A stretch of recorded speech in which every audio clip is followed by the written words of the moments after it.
अभी ये देखें void main का फंक्शन है, इसमें मैंने सिर्फ प्रिंट करवाया है, ठीक है, और नीचे ये आउटपुट शो हो रही है टर्मिनल में। सिंपल यहाँ पे मैं रन करता हूँ तो आउटपुट शो हो जाती है। जैसे अगर मैं आउटपुट चेंज करता हूँ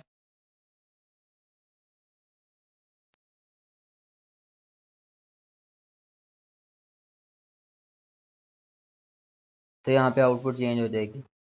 अब मैंने आपको कल फंक्शन बनाना सिखाया था, फंक्शन आप कॉल करते हो बनाने के बाद, लेकिन ये वो फंक्शन है जो आप कॉल नहीं करते।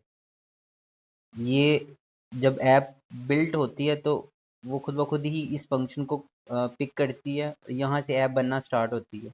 मतलब जो फर्स्ट फंक्शन है वो हम कॉल नहीं करते, ऐप बनना ही यहाँ से स्टार्ट होती है। इसलिए हम जो भी चीज़ें करते हैं हम मेन फंक्शन में कॉल करते हैं। कोई आगे हम चीज़ बनाते हैं न्यू स्क्रीन में, न्यू फोल्डर्स में करेंगे तो मेन स्क्रीन के साथ वो लिंक होगा, उनका अटैच होंगे। अब मैं आपको सारी चीज़ें करवाता हूँ दोबारा से रिवाइज से जल्दी। पहले हमने कल हमने डाटा टाइप्स का पढ़ा था। डाटा टाइप्स होती हैं 4 तरह की।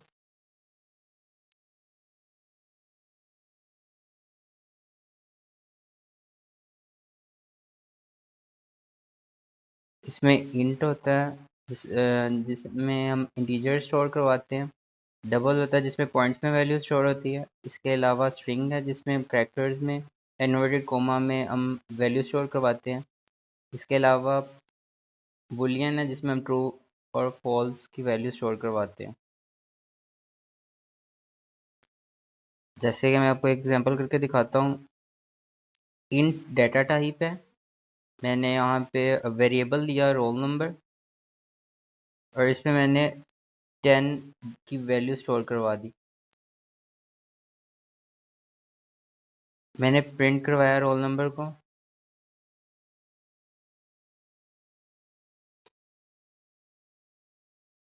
तो यहाँ पे टर्मिनल में शो हो जाएगी वैल्यू। अभी इसी तरह मैं आपको डबल का यूज़ करके दिखा देता हूँ।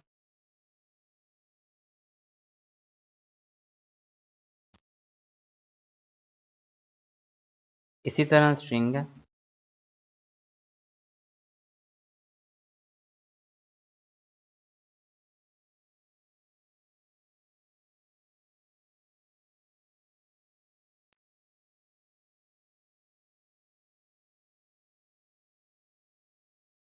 ठीक है, वेरिएबल किसी भी नाम का हो सकता है। वेरिएबल की एग्जांपल इस तरह से है कि आप एक कंटेनर समझ लें। आपके पास कोई कंटेनर है, आपने उसमें कुछ सामान रखा हुआ है। जब आप उस कंटेनर को प्रिंट करवाते हैं उसमें जो भी सामान भरा होता है वो आपको शो करवा देता है। ठीक है, स्ट्रिंग जो है डाटा टाइप है और डाटा टाइप 4 तरह की है। इंटीजर है, डबल है, जिसे हम फ्लोट कहते हैं। अगर आपने सी प्लस प्लस किया तो उसमें आपने फ्लोट यूज़ किया होगा डबल की जगह पे। दोनों का कॉन्सेप्ट सेम ही है। तो स्ट्रिंग है जिसमें हम इंटीजर में इन्वर्टेड कॉमा में वैल्यू स्टोर करवाते हैं, और बुलियन है जिसमें हम ट्रू और फॉल वैल्यू स्टोर करवाते हैं और प्रिंट करते हैं। ये था डाटा टाइप और वेरिएबल्स। अब मैं आपको वॉर, फाइनल और कॉन्स्ट में डिफरेंस बताता हूँ क्या है।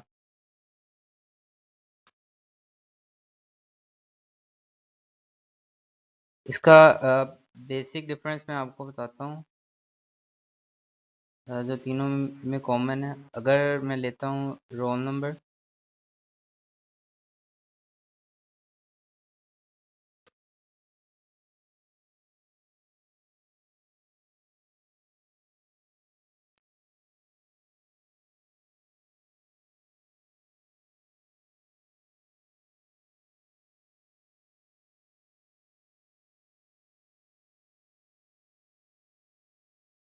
अब देखिए इस चीज़ को क्या कहते हैं। अभी मैंने वैल्यू डिफाइन नहीं की, मतलब इनिशियलाइज नहीं की है। वेरिएबल को मैंने कोई वैल्यू असाइन नहीं की। ठीक है, उसके बाद दूसरे स्टेप में मैंने वैल्यू असाइन की है और फिर तीसरे में मैंने प्रिंट किया। अगर मैं प्रिंट करता हूँ तो मुझे 29 शो होगा। वर्ड में हम वैल्यू को चेंज कर सकते हैं। अगर मैंने डाटा टाइप वर्ड यूज़ किया है तो वैल्यू को मैं चेंज कर सकता हूँ। जैसे पहले मैंने 29 दिया था, फिर मैंने 30 दिया। अब जो अपडेट वैल्यू होगी वो शो होगी, जो लास्ट वैल्यू होगी वो शो नहीं होगी। जो मैंने वैल्यू चेंज की है तो वो शो होगी। जैसे मैं रन करता हूँ, अब मुझे 30 शो होगा।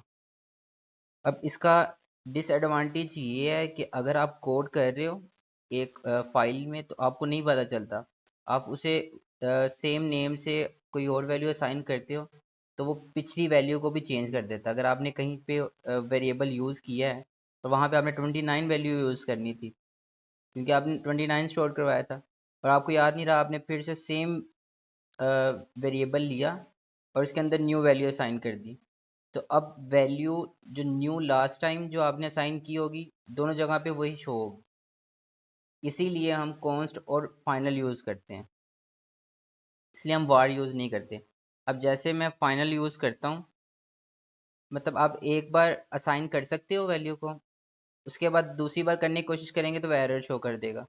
एरर क्या शो कर रहा है? The final variable roll number can only be set once, कि वो ये कह रहा है कि आप एक बार सेट कर सकते हो, आप उसे बार बार चेंज नहीं कर सकते। इसलिए हम फाइनल और कॉन्स्ट यूज़ करते हैं ज़्यादातर। अब मैं कॉन्स्ट यूज़ करता हूँ तो वो मुझे फर्स्ट पे ही दे रहा है, कि मतलब वो मुझे असाइन ही नहीं करने दे रहा। एरर क्या शो कर रहा है? वो कह रहा है कि कांस्टेंट वेरिएबल जो होते हैं उन्हें हम स्टार्ट से ही वैल्यू असाइन करते हैं, करवाना ज़रूरी है। अगर आप कॉन्स्ट यूज़ कर रहे हैं तो आपको इनिशियलाइज वैल्यू करनी पड़ेगी स्टार्ट से ही। लेकिन अगर आप फाइनल यूज़ करते हैं तो वह एरर शो नहीं करेगा। आप एक बार रीचेंज कर सकते हो, मतलब असाइन कर सकते हो वैल्यू को डिक्लेयर करने के बाद। और वार में आप जितनी बार मर्जी कर सकते हैं। ठीक है, एक तो डिफरेंस ये है वार फाइनल और कॉन्स्ट में। दूसरा डिफरेंस ये है कि अगर आप फाइनल यूज़ करते हैं ना और आप वैल्यू अभी असाइन नहीं करते तो वो मेमोरी में जगह नहीं लेगा। कॉन्स्ट अगर आप यूज़ करते हैं ना तो वो मेमोरी में जगह लेगा। ठीक है, और इसके अलावा रोल नंबर को वैल्यू असाइन करते हैं।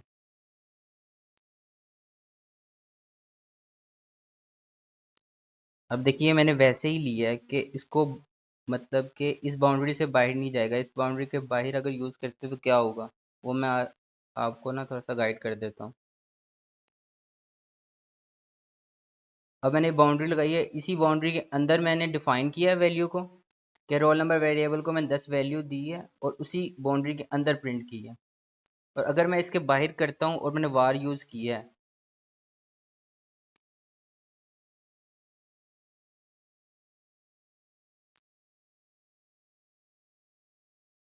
तो वो मुझे एरर दे देगा कि वैल्यू अनडिफाइंड है। मीन्स कि अगर आपने एक ये ब्लॉक है ब्रैकेट, तो उसके अंदर आप फंक्शन समझ लें, फंक्शन के अंदर आपने एक वैल्यू डिक्लेयर की है और आप उस फंक्शन से बाहर प्रिंट करवाना चाह रहे हैं तो नहीं होगा।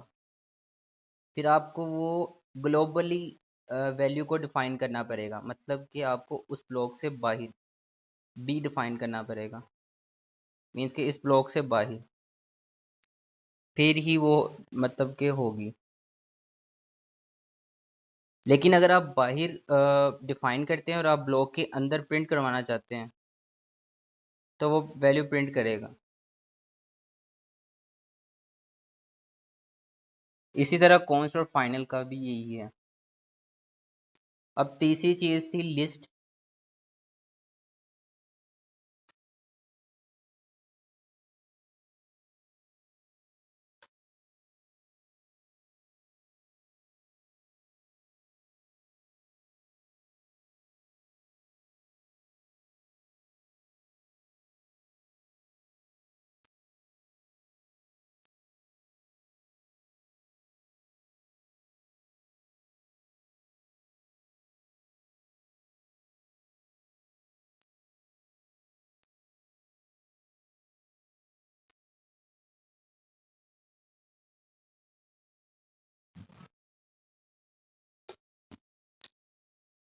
अब ये देखिए मैंने एक लिस्ट ली है, जैसे अरे है, डार्ट में लिस्ट होती है।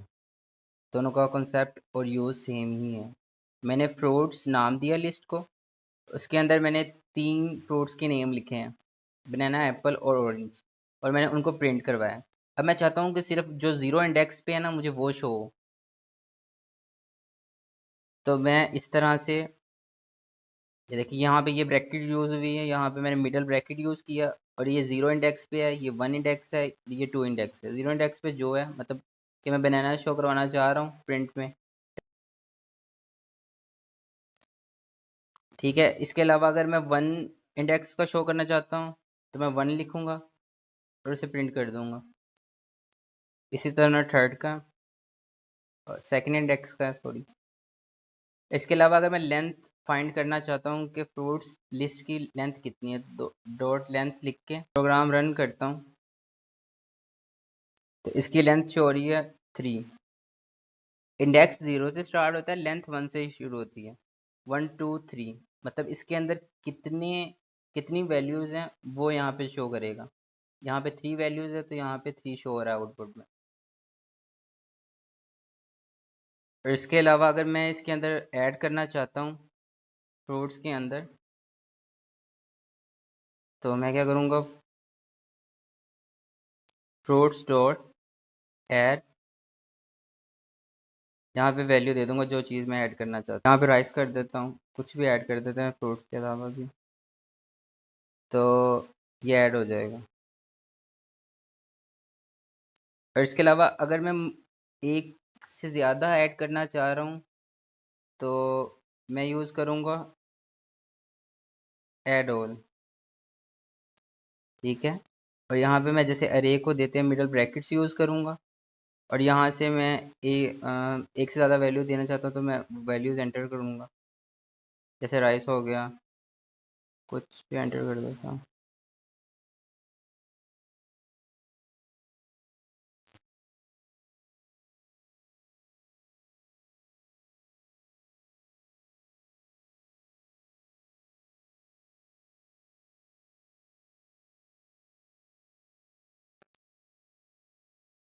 इसको सेव कर।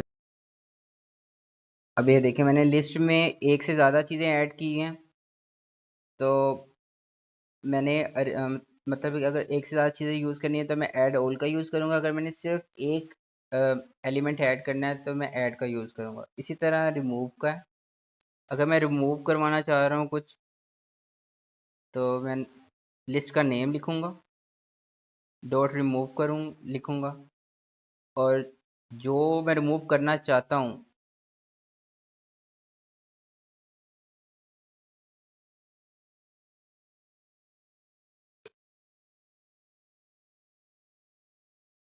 ये देखिए बनाना रिमूव हो गया। इस लिस्ट में से ना 6 वैल्यूज़ थी, तो मैंने उसे कहा कि बनाना को रिमूव कर दो। इसी तरह इंसर्ट है,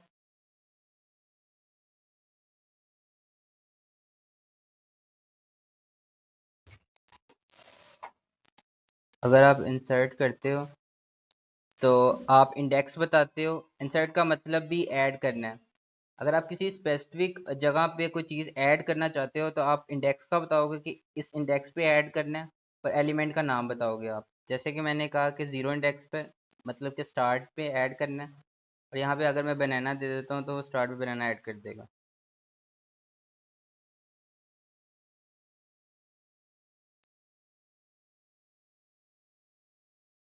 ठीक है, लिस्ट था। लिस्ट में क्या होता है, लिस्ट की अगर मैं डेफिनेशन थोड़ी सी आपको गाइड करूँ, लिस्ट में कलेक्शन ऑफ डाटा होता है, एक से ज़्यादा डाटा होता है। अगर हो, स्ट्रिंग वैल्यूज़ भी हो सकती हैं, वो बुलियन भी हो सकता है, इंटीजर्स भी हो सकता है, डाटा टाइप कुछ भी हो सकती है।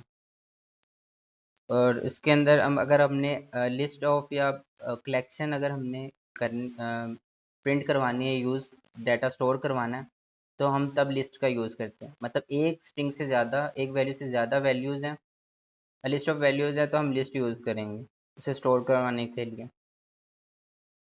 अब इसके अलावा लिस्ट के अलावा था इफ एल्स था, कल हमने किया था।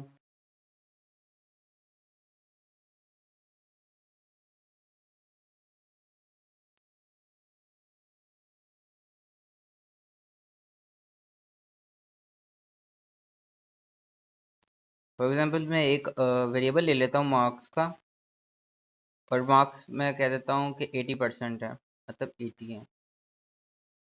अब मैंने इफ एल्स चेक करना है, तो यहाँ पे less than, greater than, is equal to, not equal to, ये ऑपरेटर्स हैं।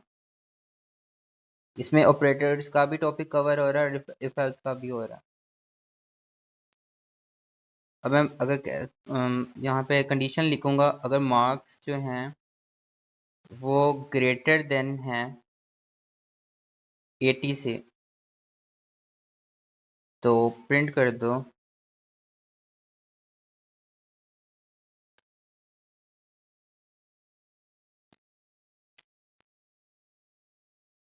Your grade is a. इसी तरह एल्स इफ है, मार्क्स जो हैं वो 70 से ज़्यादा हैं,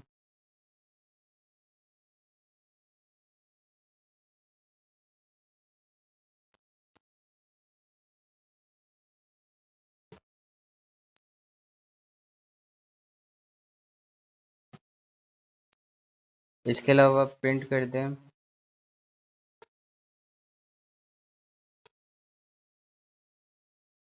और सिंपल एल्स में कर दें। हाँ, बी ग्रेड कर देते हैं।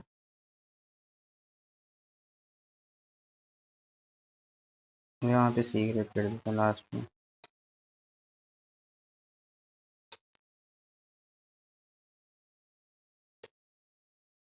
देखिए यहाँ पे वैल्यू है 80। अब यहाँ पे अगर 80 करते हैं तो 80 इक्वल है 80 के, लेकिन 80 से ज़्यादा नहीं है। अगर हम फिर ये कंडीशन जो फर्स्ट वाली है वो रॉन्ग हो जाएगी।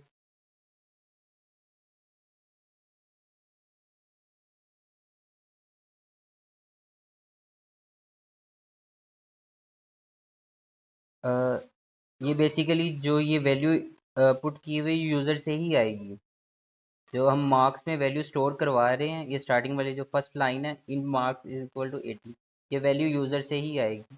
अभी सिंपल करवा रहा हूँ, जब हम करेंगे फील्ड्स, इनपुट फील्ड्स यूज़ करेंगे, तब भी मैं आपको ये चीज़ें बताऊंगा कि यूज़र से डाटा आ रहा है तो उसे देखकर ही इफ एल्स यूज़ होगी। कंडीशन उसे मतलब उस डाटे के मुताबिक यूज़ होंगे कि उसे क्या शो करवाना है। अब ये देखें, अभी स्टैटिक डाटा एंटर कर रहा हूँ यहाँ पे, इसे मैं चेंज करता रहूँगा तो वो प्रिंट जो होगा डाटा वो भी तब्दील होता रहेगा। अब जैसे यहाँ से मैं 81 करता हूँ तो 81 से ग्रेट होगी,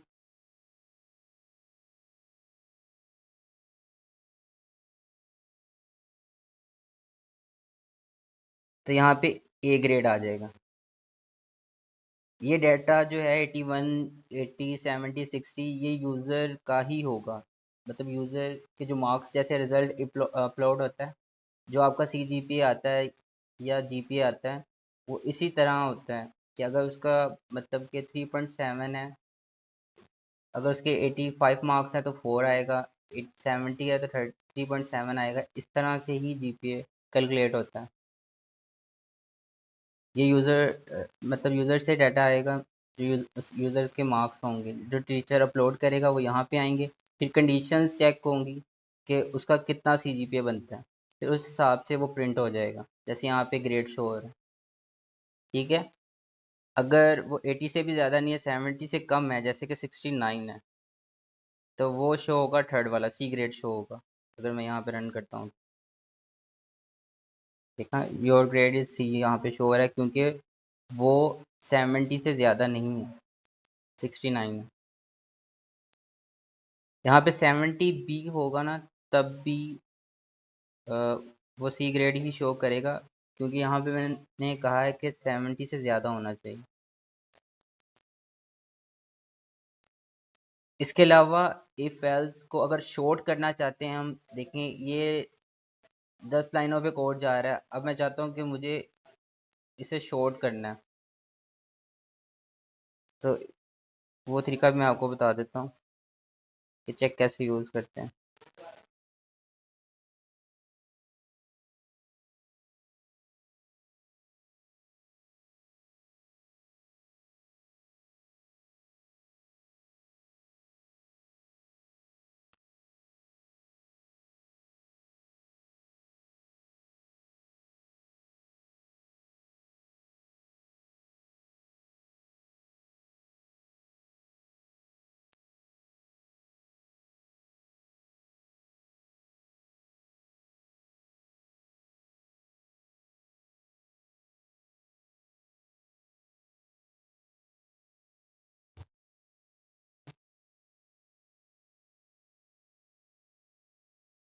देखें, अब वो चीज़ और ये चीज़ सेम ही है। अब उसमें क्या था, मैं बार बार इफ एल्स लिख रहा था, यहाँ पे लिखने की ज़रूरत नहीं है। यहाँ पे मैंने एक कंडीशन लिखी ब्रैकेट्स में, उसके बाद क्वेश्चन मार्क डाल दिया। मीन्स कि अगर ये कंडीशन ट्रू है तो ये प्रिंट कर दो, उसके बाद सेमीकोलन, उसके बाद दूसरी कंडीशन चेक करेगा। अगर ये कंडीशन ट्रू होगी तो वो ये प्रिंट कर देगा। फिर अगर ये दोनों कंडीशंस ट्रू नहीं होती तो थर्ड पे ये शो कर देगा बाय डिफ़ॉल्ट। जब मैं रन करता हूँ और अगर मैं दोबारा से डाटा चेंज करता हूँ,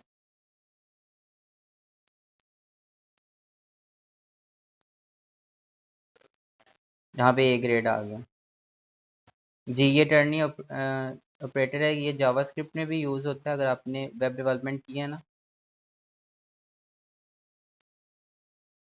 ये कोड को शॉर्ट करने के लिए होता है। अब बिल्कुल अगर मैं सिंपल करूँ, अगर मैं यहाँ से ये हटा दूँ,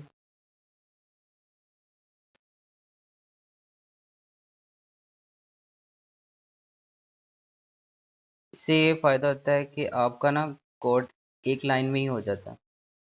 ये मैंने वैल्यू असाइन की मार्क्स वेरिएबल में 90, और वो चेक करेगा कि अगर 80 से ज़्यादा है तो ए ग्रेड प्रिंट कर देगा, वरना सी ग्रेड प्रिंट कर देगा। ये भी इफ़ एल्स का ही है, कंडीशन चेक करेगा, कंडीशन ट्रू होगी तो इफ़ वाली होगी, वरना एल्स वाली प्रिंट हो जाएगी। इससे ये फ़ायदा है कि कोड को शॉर्ट कर देता है टर्न ऑपरेटर ना। अब इसके अलावा मैं आपको स्विच स्विच और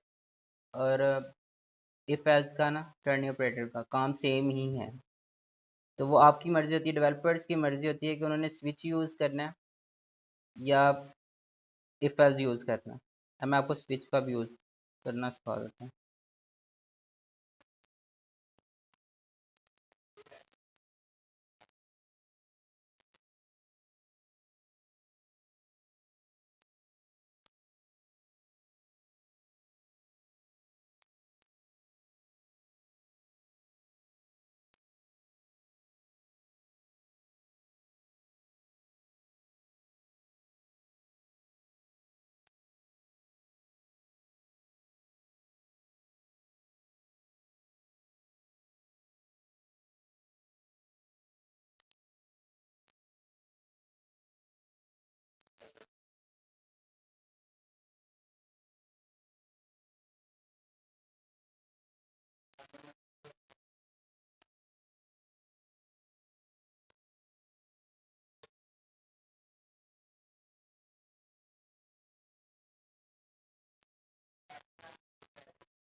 स्विच में क्या होता है, स्विच और इफ़ एल्स जो कंडीशन है टर्निंग ऑपरेटर वो सेम ही होते हैं। अगर आपके पास कंडीशंस ज़्यादा हैं, दो हैं, तो आप नॉर्मली दो या तीन है तो आप इफ़ एल्स यूज़ करते हैं। अगर आपके पास दो या तीन से ज़्यादा हैं तो आप स्विच को प्रेफर करते हैं यूज़ करने। स्विच में हम क्या करते हैं, अ, हमने एक वेरिएबल स्टोर करवाया, फिर हम चेक करते हैं उस वेरिएबल को। जिस तरह हम फंक्शन क्रिएट करते हैं वैसे ही स्विच है। स्विच लिखते हैं, उसके बाद पैरेंथेसिस आता है, उसमें हम जो चीज़ चेक करनी है वो वेरिएबल आता है। उसके बाद कर्ली ब्रैकेट्स आती हैं, उसके बाद केसेस आते हैं। आपने हर केस कंप्लीट होने के बाद ब्रेक लगाना है। अगर आप ब्रेक नहीं लगाते तो वो प्रिंट होता रहेगा अगर वो ट्रू होगी कंडीशन तो, इसलिए हम ब्रेक यूज़ करते हैं। और देन फिर हम सेकंड केस स्टार्ट करते हैं। यहाँ तक आपको क्लियर है आप सबको?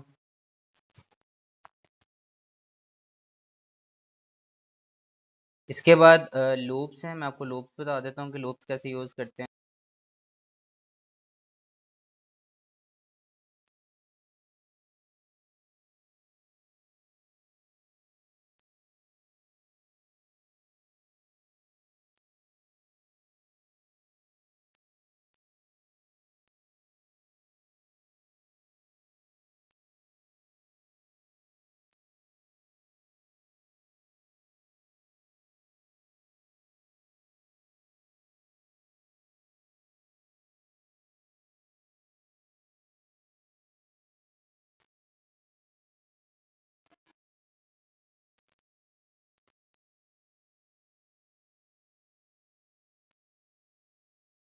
अगर मैं इसकी आउटपुट दिखाऊं तो 0 से 4 तक प्रिंट हुआ है। अब ये काम क्या कर रहा है और कैसे काम कर रहा है? फॉर लूप का भी जिस तरह हम फंक्शन लिखते हैं वैसे ही सिंटैक्स है। फॉर लिखेंगे, पैरेंथेसिस और कर्ली ब्रैकेट। ठीक है, अब इस पैरेंथेसिस के अंदर क्या काम हो रहा है? हमने बताया है कि उसका डाटा टाइप क्या है, हमने इंट यूज़ किया है, हमने एक वेरिएबल लिया है आई, उसके अंदर हमने ज़ीरो मतलब किया है कि जो लूप चलेगी तो वो ज़ीरो से स्टार्ट होगी। इसका मतलब ये है, इतने कोड का मतलब ये है, int i is equal to zero का मतलब ये है कि ज़ीरो से स्टार्ट होगी। इंट तो हमने इन तीनों के लिए यूज़ किया, जो I is equal to zero, I less than 5 और आई प्लस प्लस। तो जो डाटा होगा वो इंटीजर में होगा। उसके बाद मैंने ये लिखा है आई इज इक्वल टू ज़ीरो, इसका मतलब है कि ज़ीरो से वैल्यू स्टार्ट होगी बिल्ट होना।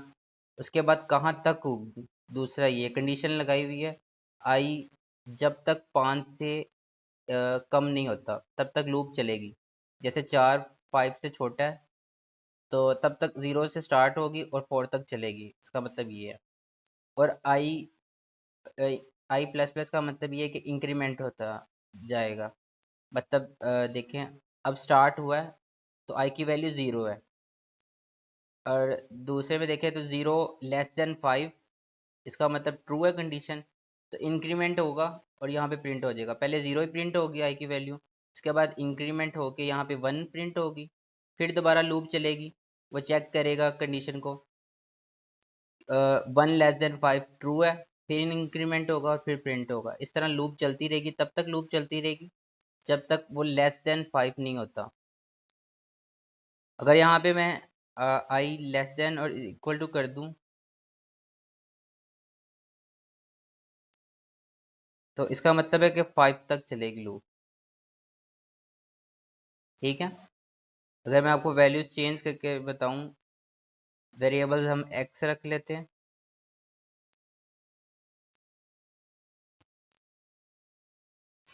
वेरिएबल्स आप जो मर्जी रख सकते हैं। ठीक है, और यहाँ पे अगर मैं वैल्यू 0 की बजाय 2 कर देता हूँ तो फिर क्या होगा? ये देखिए 2 से स्टार्ट होगी, और ये मैंने लेस देन और इक्वल टू 5 लगाया। इसका मतलब ये है कि 5 तक और 5 से कम जितने भी होंगे वो प्रिंट हो जाएंगे। इंक्रीमेंट का अगर मैं आपको इजी बताऊं, सिंपल वे में बताऊं तो इसका मतलब ये है एक्स प्लस प्लस का कि x+1। जो पहले था एक्स प्लस प्लस, उसका मतलब ये है। अगर मैं यहाँ पे रन करता हूँ तो सेम आउटपुट ही शो होगी। मतलब वो जो प्रीवियस वैल्यू होगी उसमें एक इंक्रीमेंट करता जाएगा वैल्यू में। इसी तरह डू वाइल और वाइल है, मैं दोनों आपको करके दिखाता हूँ।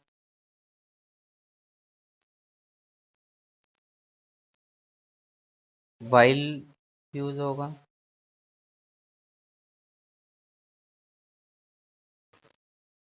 और इसके अलावा ये वैल्यू वाइल शो करेंगे।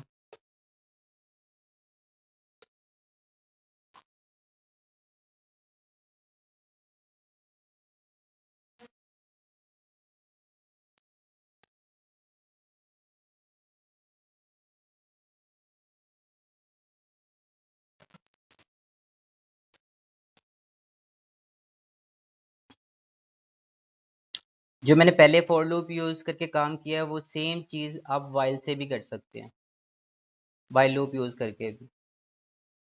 ठीक है, अगर मैं यहाँ पे चेंज करता हूँ, मैं 8 कर देता हूँ तो वो 8 तक शो होगा। लिखने का तरीका ये है कि आप पहले आप डिफाइन करते हैं वैल्यू, फिर क्या होता है यहाँ पे जिस तरह फंक्शन बनाते हैं सेम सिंटैक्स वैसे ही है। यहाँ पे वाइल आएगा, उसके बाद पैरेंथेसिस आएंगे, उसमें कंडीशन आएगी और उसमें कर्ली ब्रैकेट्स आएंगे। अब यहाँ पे क्या हो रहा है, एक्स की वैल्यू मैंने 2 दी है कि इनिशियल वैल्यू जो है वो एक्स की 2 है। यहाँ पे कंडीशन चेक होगी 2 <8 है तो वो इंक्रीमेंट करेगा, इंक्रीमेंट करने के बाद वो प्रिंट कर देगा। जब मैं यहाँ पे करता हूँ, देखें पहले 8 भी शो हो रही थी आउटपुट में, अब 8 शो नहीं हो रही, अब 7 तक शो हो रहा है। क्योंकि वो इंक्रीमेंट करने के बाद वाली वैल्यू भी शो कर रहा था।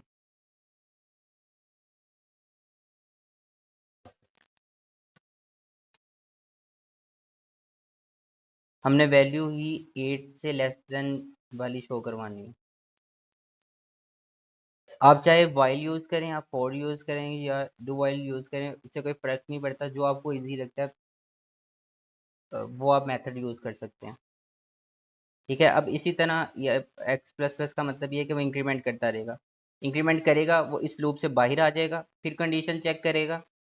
और पहले 2 थी, अब 3 वैल्यू है, अब 8 से लेस देन है, फिर लूप चलेगी, फिर इंक्रीमेंट होगा, फिर बाहर आएगा। जब तक ये 8 से छोटी नहीं होती वैल्यू, तब तक ये लूप चलती रहेगी। अब डू वाइल है।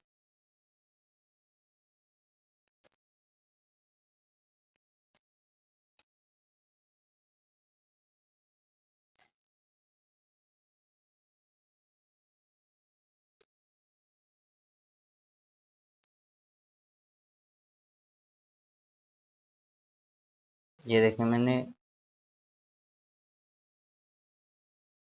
अगर थोड़ा सा चेंज करता हूँ, मैं इनिशियल वैल्यू को 0 कर देता हूँ, तो 0 से स्टार्ट होगी और लेस देन 8 तक प्रिंट होगी।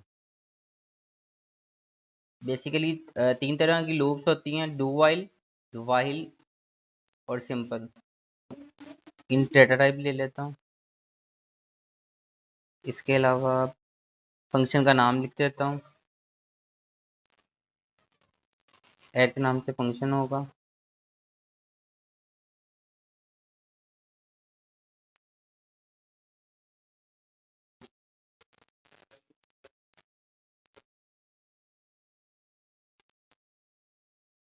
वैल्यू असाइन कर देता हूँ, ए को 10 कर दी, बी को मैं 20 कर देता हूँ। और यहाँ पे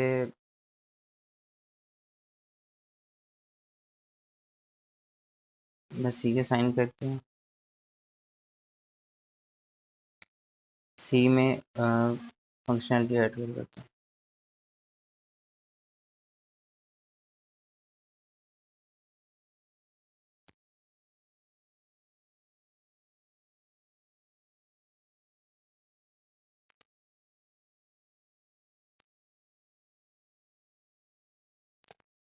ये बिल्कुल सिंपल फंक्शन है।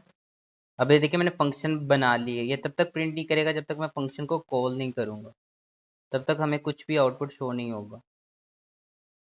अब मैंने ये फंक्शन बिल्ड बनाया और इस फंक्शन को कॉल किया। अब इसकी वैल्यू शो होगी 30, 10 प्लस 20 30। अभी हम ये मैनुअली एंटर कर रहे हैं। अगर हम चाहते हैं कि यूज़र से हम डाटा लें, इस फंक्शन के अंदर मैंने क्या किया है, मैंने डाटा टाइप यूज़ किया कि मुझे जो रिटर्न वैल्यू है वो मुझे इंटीजर में चाहिए। फंक्शन का नाम मैंने रख दिया, कुछ भी हो सकता है, ऐड हो सकता है, सब्ट्रैक्ट हो सकता है। जिस तरह का फंक्शन होगा, जिस तरह का डाटा हम यूज़ करें, फंक्शनैलिटी या लॉजिक यूज़ करें, हम उस नेम से रखेंगे। अगर लॉगिन का फंक्शन है, हम उसकी फंक्शनैलिटी कर रहे हैं या कोड कर रहे हैं उससे रिलेटेड, तो हम लॉगिन लिखेंगे यहाँ पे। अब यहाँ पे मैंने ऐड का फंक्शन किया क्योंकि मैंने दो नंबर्स को ऐड करना था। इसके बाद पैरेंथेसिस आते हैं, उसके बाद कर्ली ब्रैकेट्स आती हैं। इसके बाद मैंने जो जो वेरिएबल यूज़ करने हैं, मैंने उनको डाटा टाइप दे दी कि मैं इंट में ही यूज़ करूँगा। उसके बाद मैंने उन्हें वैल्यू असाइन की है, ए को 10 की है, बी को 20, और सी में मैंने उन दोनों को ऐड कर दिया। फिर मैंने सी को प्रिंट किया, उसके बाद मैंने रिटर्न करवाया। अगर मैं यहाँ पे प्रिंट नहीं करता ना, तो भी वैल्यू शो नहीं होगी, क्योंकि हमने कंसोल में वैल्यू शो करवानी है, इसलिए मैंने प्रिंट किया। फिर हम फंक्शन को कॉल करते हैं उसके बाद लास्ट में। अगर आप चाहते हैं कि आप यूज़र से डाटा लें, तो आप पैरेंथेसिस में वैल्यूज़ को मतलब यूज़ करेंगे, एंटर करवाएंगे। अब ये कैसे करेंगे मैं आपको बताता हूँ।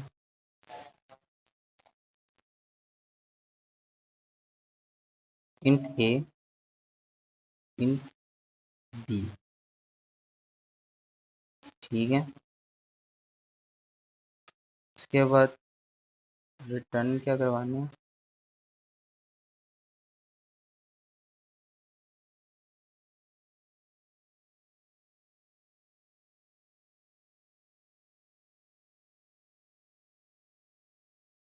ठीक है, और यहाँ पे वैल्यूज दे देता हूँ 10, 12 और 13।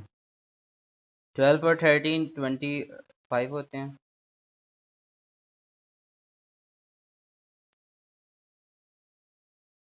सॉरी, मैंने यहाँ पे भी वैल्यू असाइन की हुई है।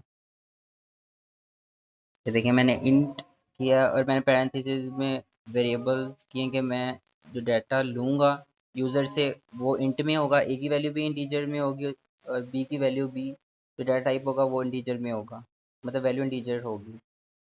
उसके बाद मैंने प्रिंट करवाया रिटर्न वैल्यू को। उसके बाद मैं ऐड के फंक्शन को अगर तो हमें 25 शो होगी। इसके अलावा अगर आप चाहते हैं कि यहाँ पे प्रिंट ना करें तो फिर आपको यहाँ पे प्रिंट करना पड़ेगा जहाँ पे आप फंक्शन कॉल कर रहे हैं, क्योंकि हमने कंसोल में शो करवाना है चीज़ों को ना। तो आप इस तरह से भी कर सकते हैं। दोनों तरीकों से जो आपको तरीका अच्छा लगे वो कर सकते हैं।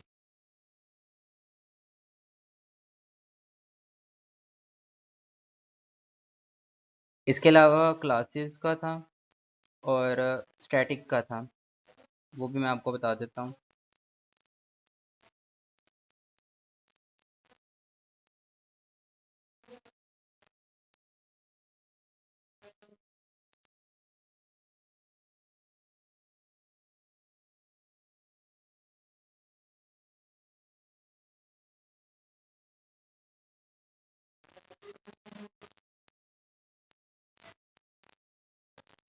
स्टूडेंट्स में अगर मैं कुछ भी देता हूँ, नेम इज इक्वल टू अनस्टोर कर देता हूँ,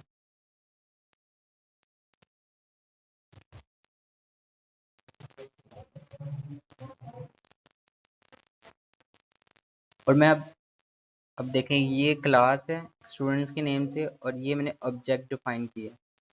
अब मैं ऑब्जेक्ट को की वैल्यू को प्रिंट करवाना चाहता हूँ, तो मैं उसे कैसे करवाऊँगा? प्रिंट लिखूँगा, क्लास का नेम लिखूँगा और उसके बाद डॉट जैसे एंटर करूँगा, डॉट नेम।